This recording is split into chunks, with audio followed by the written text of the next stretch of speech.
여러분 안녕하십니까? 포항 MBC 뉴스투데이입니다. 오늘 대구와 경북은 대체로 흐린 가운데 저녁부터 비가 내리겠습니다. 이번 비는 모레까지 오다 그치다를 반복하겠는데요. 자세한 날씨 유아경 기상캐스터입니다. 9월의 마지막 주 가을이 더 성큼 다가왔습니다. 오늘은 아침까지 곳에 따라 빗방울이 떨어지는 곳도 있겠고요. 낮에는 평년 이맘때 기온 예상됩니다. 주말 동안 청명한 가을 날씨 즐기기 좋았는데요. 오늘도 낮에는 햇볕이 내리쬐며 기온이 조금 올라가지만 아침 저녁으로는 선선함이 감도는 만큼 건강관리에 유의하시기 바랍니다. 오늘 저녁부터 대구와 경북에는 비가 시작됩니다. 내일까지 예상되는 강수량은 5에서 30mm 정도고요. 대구와 경북에는 모레까지 가끔 비가 이어질 전망입니다. 이번 비는 모레까지 오다 그치다를 반복하겠고요. 내일 늦은 오후부터 밤 사이에는 소강 상태를 보이는 곳도 많겠습니다. 이번 주는 가끔 구름이 많겠고요. 모레 비가 그친 후 일교차가 점차 커질 전망입니다. 날씨였습니다. 지난해 포항시 인구 50만 명이 무너진 데 이어 경주시 인구도 25만 명 아래로 떨어졌습니다. 경주의 경우 이미 한 해 출생아 수가 1,000명에도 미치지 못해 학교와 보육시설로부터 큰 변화를 맞게 될 것으로 예상됩니다. 장미쁨 기자가 보도합니다. 올해 개교 100주년을 맞은 경주시 안강읍의 한 초등학교. 한 교실에 학생 20여 명씩 모두 324명이 수업을 받고 있습니다. 이 학교의 재학생 수는 꾸준히 감소하고 있습니다. 2002년 1,300명을 넘겼던 전교생 수는 점차 하락해 20년 만에 1,000명이 줄었습니다. 1,300명 있을 때는 한 학년에 7반, 8반쯤 됐을 텐데 지금은 이제 우리 학교에 보통 3반, 한 학년에 3반 또는 2반 요 정도 되죠. 초등학생만 줄어든 것이 아닙니다. 어린이집을 다니는 아동 수도 2015년 6,465명에서 지속적으로 감소해 지난 2020년 5,500명대를 기록했습니다. 한때 200곳이 넘었던 어린이집 수는 이제 절반 가까이 줄어든 것으로 추정됩니다. 보육시설 줄폐업은 경주시 출생아 수가 1,000명에도 미치지 못할 만큼 감소했기 때문입니다. 2020년 1,100명을 기록했던 출생아 수는 지속적으로 떨어져 지난해 981명, 합계 출산율은 0.893을 기록했습니다. 각급 학교와 학원 등의 교육 시장에 아주 큰 변화가 올 수도 있습니다. 또한 작은 가족 단위로 변화될 것이며 저출산 고령화로 지방의 지역 경제 활력이 저하될 것으로 보입니다. 반면 자연 감소 인구는 지난해 1,709명으로 출생아 수의 2배 가까이 증가했습니다. 지난달 기준 경주시 주민등록 인구는 24만 8,335명으로 지난해 10월 25만 명 선이 무너진 이후 줄곧 감소세입니다. 지역 청년들이 경주를 떠나지 않고 생애 정착하도록 지역 대학과의 협력을 통한 지역 특화형 사업을 발굴하고 국가적 공모사업 유치를 통해 양질의 일자리 창출과 현격한 인구 감소세가 이미 시작된 만큼 실효성 있는 젊은 층 유입 정책이 시급하다는 지적입니다. MBC 뉴스 장미쁨입니다. 포스코가 추석 명절을 앞두고 거래 기업들의 원활한 자금 운용을 돕기 위해 4천억 원의 대금을 조기 지급한다고 밝혔습니다. 조기 지급 대상은 포스코와 협업 중인 설비 자재 및 원료 공급사와 공사 참여 기업들입니다. 포스코는 평소 매주 2차례 거래 기업의 대금을 정산했지만 파트너와 동반 성장을 위해 명절을 앞둔 일주일 동안에는 매일 정산한다고 밝혔습니다. 전세 사기 피해자 지원 특별법이 지난 6월부터 시행되고 있지만 정작 피해자들에겐 별 도움이 되지 않는다고 합니다. 피해자를 돕기 위한 법인데 왜 피해자에게 도움이 되지 않는지 취재해보니 법망을 벗어난 사각지대가 너무 많고 지원 대책도 비현실적인 것으로 드러나고 있습니다. 보도에 신병철 기자입니다. 지난 15일 대구시 북구 침산동 집단 전세 사기 피해자들의 집에서는 세입자가 바뀌지 않도록 하는 점유 이전 금지 가처분이 실행됐습니다. 집의 소유권을 가진 부동산 신탁회사가 세입자들에게 집을 비워달라며 제기한 명도 소송과 관련해서 낸 가처분 신청을 법원이 받아들인 것입니다. 17가구가 지난 8월 전세 사기 피해자 등으로 지정됐지만 6개월 뒤 명도 소송 결과 법원이 신탁회사 손을 들어주면 집에서 나갈 수밖에 없습니다. 세입자에게 임차인 자격이 없는 신탁 전세 사기는 경매와 공매 유예 대상이 아닙니다. 가연특별법은 도대체 무엇 때문에 존재하는가? 이거에 대한 좀 실망감도 많이 커 있는 상태고, 다른 주민들, 피해자분들은 이제 진짜 그만하고 떠나야 되나, 어디로 갈까, 이렇게 얘기를 많이 하고 있는 상황입니다. 특별법은 피해자가 집을 사면 대출을 지원하는 내용도 담고 있지만 1억 원 남짓한 전세보증금이 전 재산이나 마찬가지인 피해자들에게는 그림의 떡입니다. 부부 합산 소득이 7천만 원이 넘으면 저금리 대출도 안 됩니다. 새로 전세를 얻어나가면 2억 4천만 원까지 저리로 빌려주겠다는 것도 별 도움이 되지 않습니다. 전세 사기 피해를 당한 사람들이 다시 전세를 간다는 게 저희는 트라우마에 이제 쌓여 있기 때문에 다시는 그 계약서에 사인하고 싶지가 않습니다.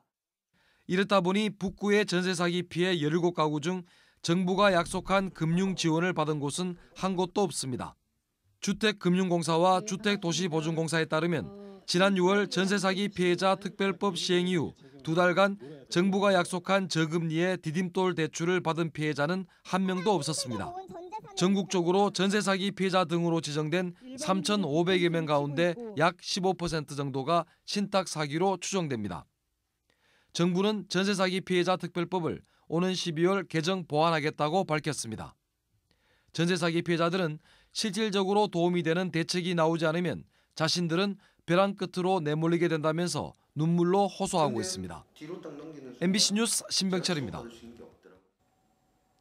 미래형 스마트 도시 구현을 목표로 포항시와 포스코홀딩스가 함께 진행하고 있는 스마트시티 챌린지 사업이 속도를 내고 있습니다.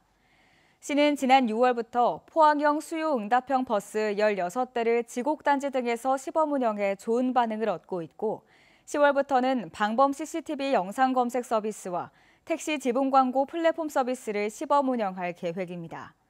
스마트시티 챌린지 사업은 지방정부와 민간기업, 대학 등의 창의적인 아이디어와 신기술을 이용해서 교통과 안전, 재난 등 도시 문제를 해결하는 사업으로 국토부는 성과가 우수한 지자체를 선별해 사업비를 지원하고 있습니다.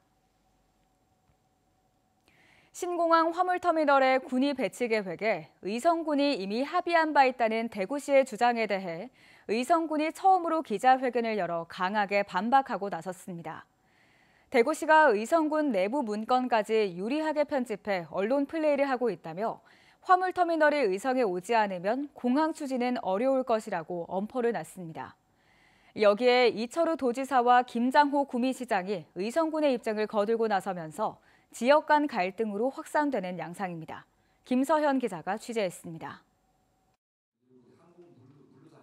대구 경북 신공항 화물터미널의 군이 배치를 의성군도 인지하고 있었다는 최근 대구시 언론 브리핑에 대해 의성군이 정면으로 반박하고 나섰습니다.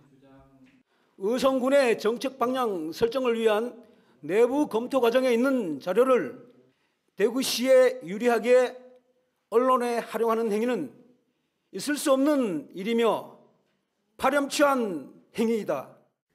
의성군은 지난 2020년 공항 유치 당시 군이 주민투표 불복을 지렛대 삼아 민항터미널과 영해 관사 등 핵심 시설을 모두 가져갔다고 밝혔습니다.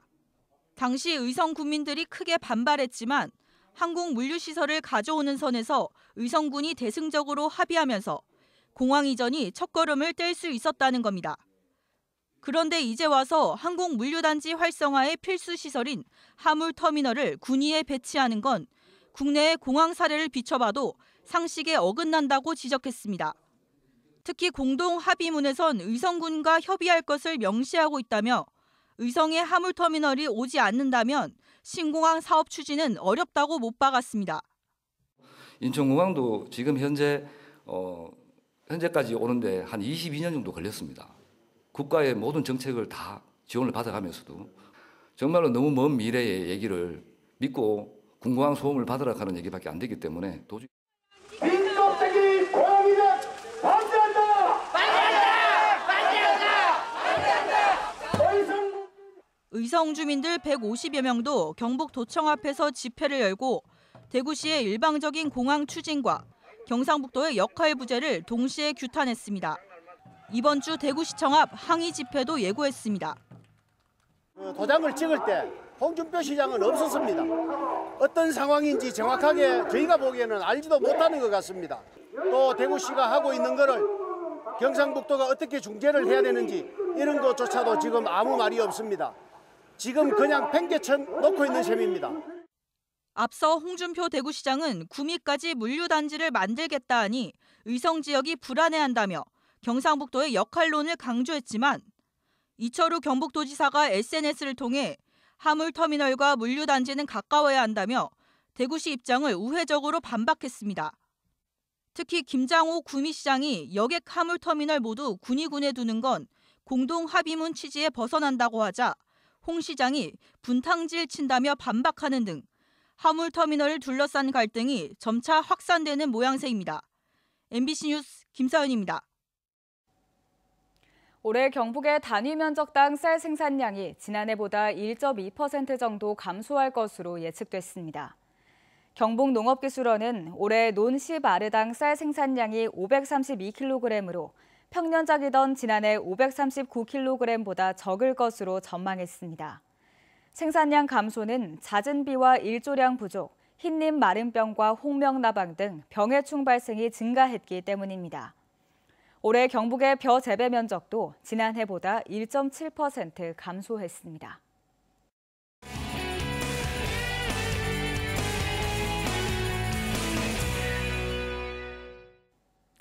경북 지역 학생들이 직접 제작한 MBC 청소년 리포트입니다. 농어촌 작은 학교들의 폐교 위기는 어제 오늘 일이 아니죠. 의성에선 학교뿐 아니라 학부모와 지역사회 전체가 힘을 합쳐 작은 학교 살리기에 나서고 있습니다.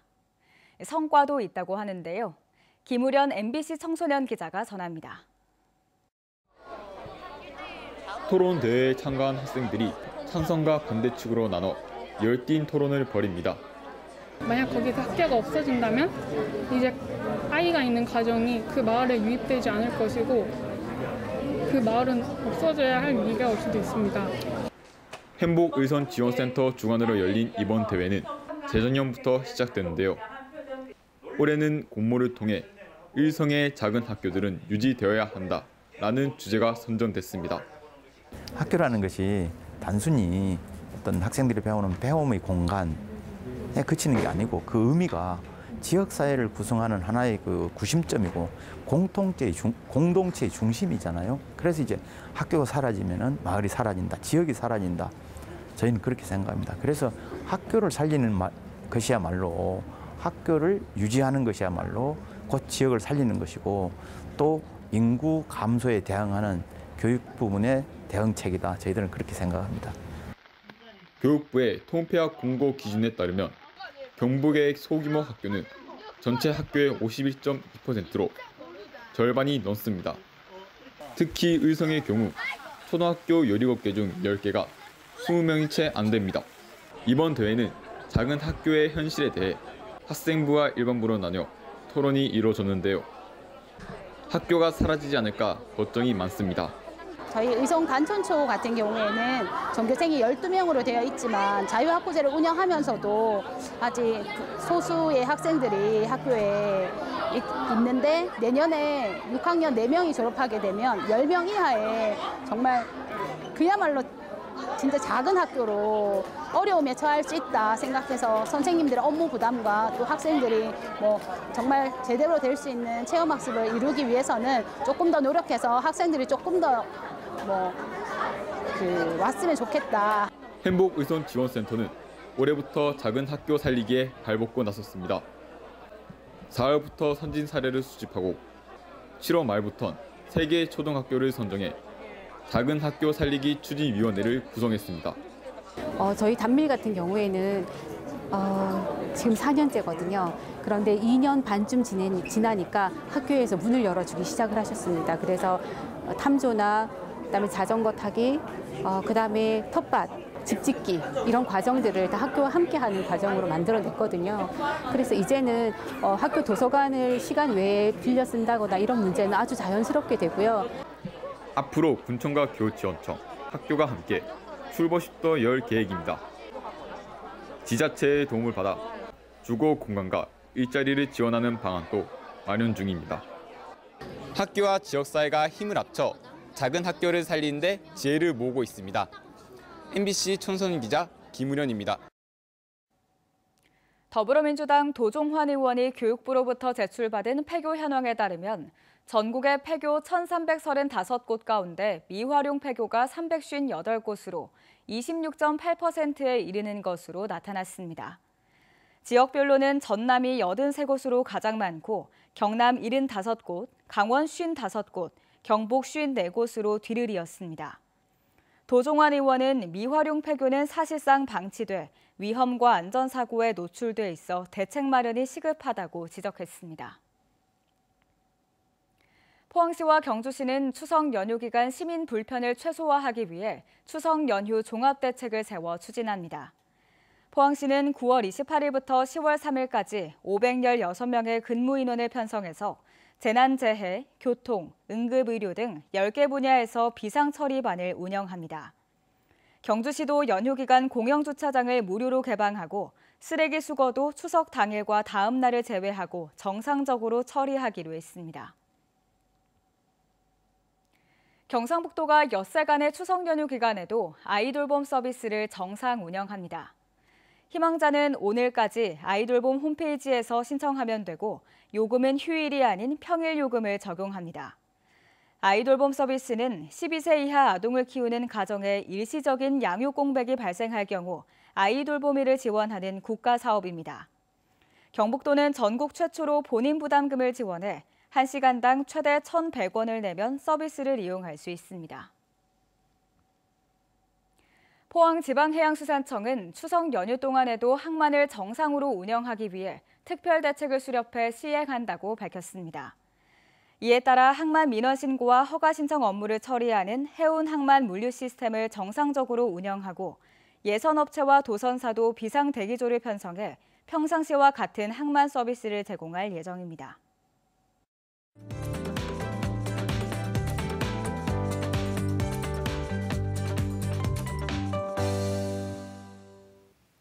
9월의 마지막 주, 가을이 더 성큼 다가왔습니다. 오늘은 아침까지 곳에 따라 빗방울이 떨어지는 곳도 있겠고요. 낮에는 평년 이맘때 기온이 예상됩니다.